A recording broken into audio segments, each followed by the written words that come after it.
again, everyone. It's January 8th, 2025, so Happy New Year to everyone.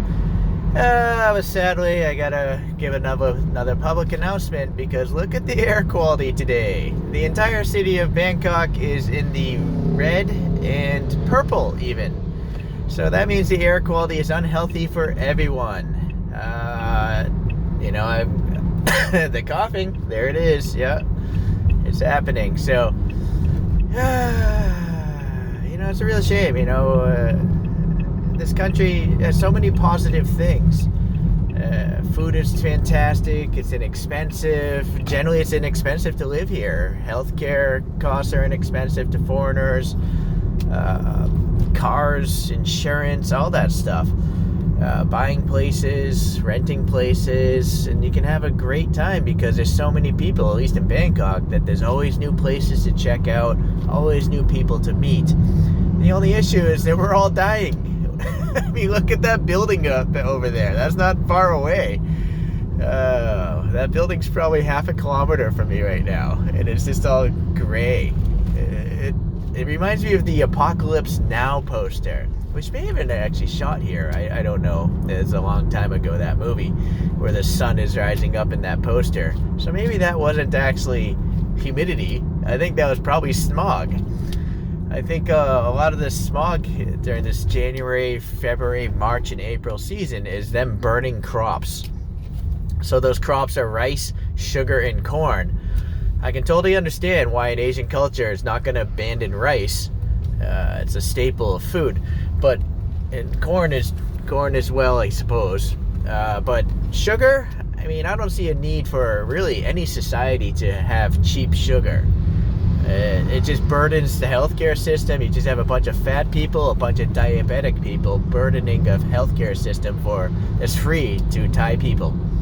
So I think if the government is hard up for money, which they are, they should just either tax sugar more so people consume less of it, or really, they should really just stop burning crops. Other countries don't seem to have this problem. It's that simple. It's just don't burn the crops. Maybe, cut them down, rototill them, but take the majority of the vegetation and do something else with it. Perhaps make bioplastics. Perhaps just dig a ditch and let it rot underground. I don't know. I'm not a farmer, nor am I a true scientist or an environmentalist. So this is some, amateur solutions that obviously are not so simple to solve, except for the fact that other countries simply don't have this problem. All right. So, anyways, if you're a tourist, I would say don't come to this country right now. Because you're knocking years off of your life. If you bring a baby, you're just a bad parent. To expose a baby or a child to this environment is just really horrible. You don't want to go exercising unless you like smoking cigarettes. Smoking cigarettes are cheap here, but you can save even more money by just going for a jog or something like that, or walking around outside. Yeah, look at the sun trying to get through that smog. It's just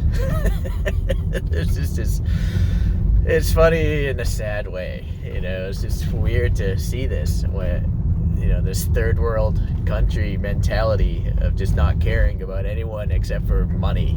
That's what it all comes down to. The government just wants to make money, letting people burn and not care about the consequences. But it's just gonna bite them in the back when everyone gets sick and has to get free health care. It's just strange. I say it every year, so I apologize, but this is affecting my life. I might have to consider. I'm always reminded at this time of year, questioning why I live here. I explained why, because it's great when it's not like this. But maybe next year I just won't be here during this time of season. We'll have to see what happens.